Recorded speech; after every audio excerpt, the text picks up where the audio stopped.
Hey guys, thank you so much for joining me today for this fun little reusable pouch project share. It's kind of a hybrid tutorial / project share.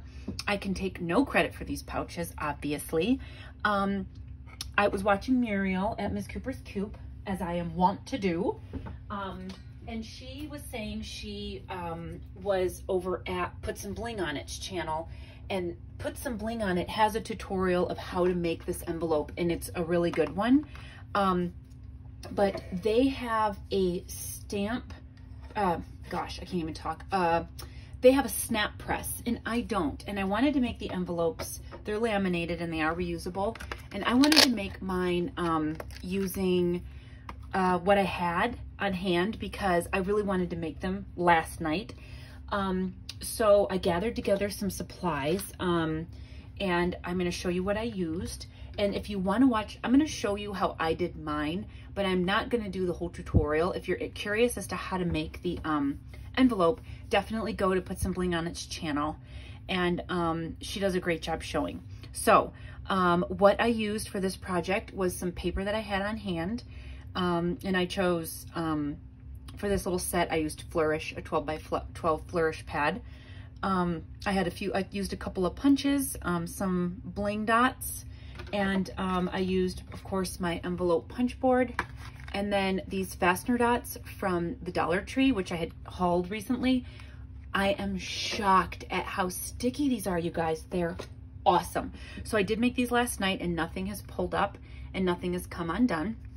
So I just want to share with you first the little envelopes. These are perfect for anything you want to use, cash, credit cards.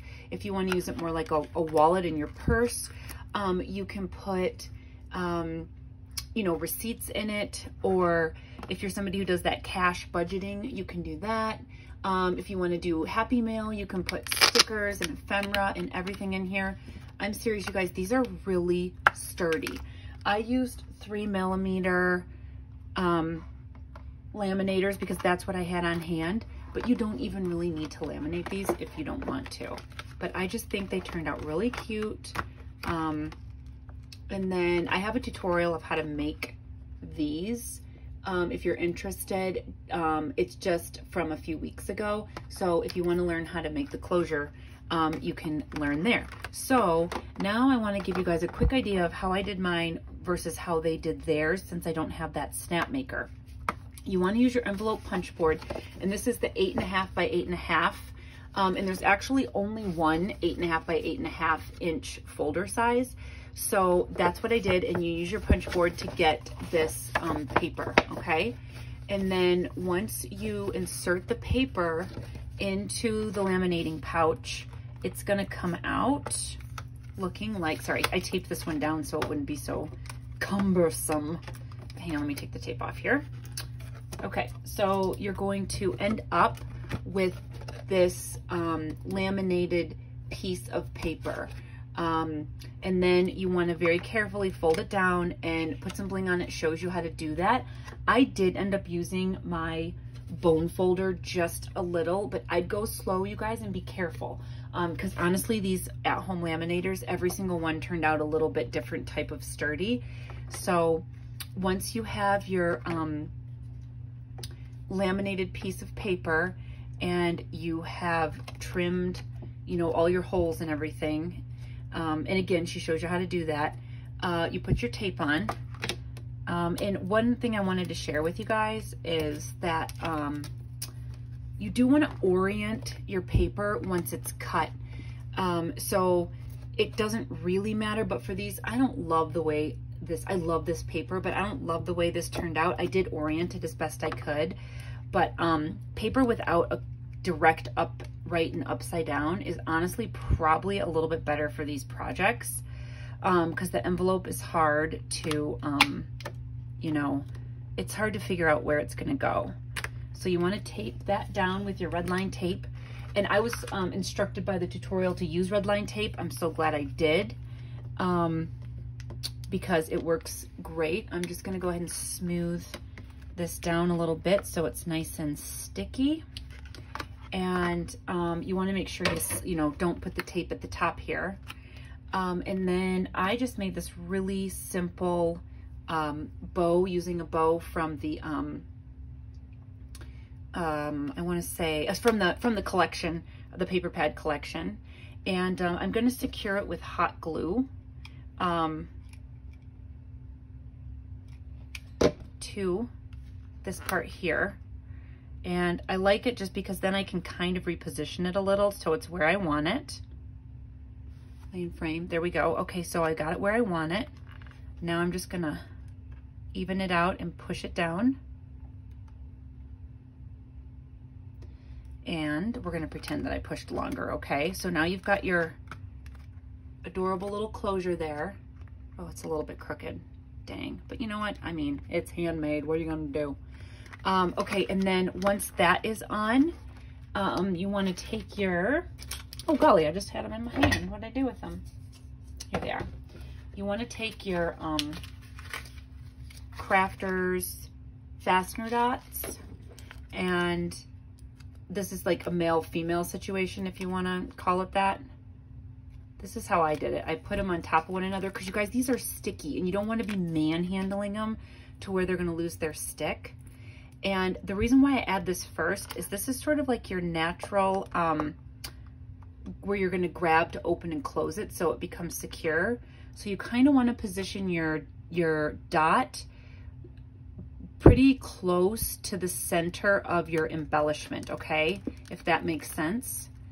And once that's positioned on there, then you're gonna do it again. And I kind of, they have a nice little air pocket in them so you can pump them full of stuff. So I just sort of gently worked it down and then pressed.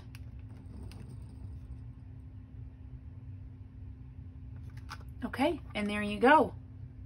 And you're ready to rock. And then you have a natural way to open and close it.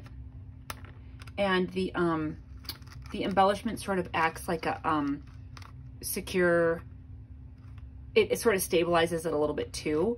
But these fastener dots are really sticky. I mean, I don't think they're going anywhere. And for this, and this was a super easy one to make because I just took the bow. I don't know where this came from, guys, and I'm sorry. But it looked just as cute, honestly, without it. And then I just did a whole 1/2" hole punch and added a bling dot, and I put a little bit of diamond stickles around the bling dot. So this one was so easy to make. And then for this one, I didn't laminate this one yet, you guys, but when I do laminate it, it is gonna close with this one. And this is just a layered embellishment I made from some punches that you probably have in your stash already, and then a bling dot from Michael's. And this one is going to close like that. And I just think that looks so pretty. And you'll be able to open and close it that way. And you can, I mean, you can dress these up as much as you want. You could put the thing there, you could put it there, you could, you know, put two on. I like my stuff a little more simple because, especially if I'm going to be carrying these around with me, I don't want, you know, stuff on this side falling off into my bag and things like that. So I'm going to keep mine like this, but you guys can dress yours up however you want. And I just think they're so cute. They're so great for gift giving, for Happy Mail. They look adorable and they're super sturdy. So yeah, thank you so much for tuning in and checking this out. And again, like I said, put some bling on it. It'll show you how to make the envelopes. But I just wanted to show you how to make them with what you have on hand, because, or what you could get for really inexpensive to close it if you didn't want to invest in the snap. So there you go. And I am going to try to make some with snaps once I get a snap maker. So once I do, I will definitely be sure to share those as well. And in the meantime, you guys take care and stay cool and stay healthy. And I look forward to talking to you again soon. Take care. Bye.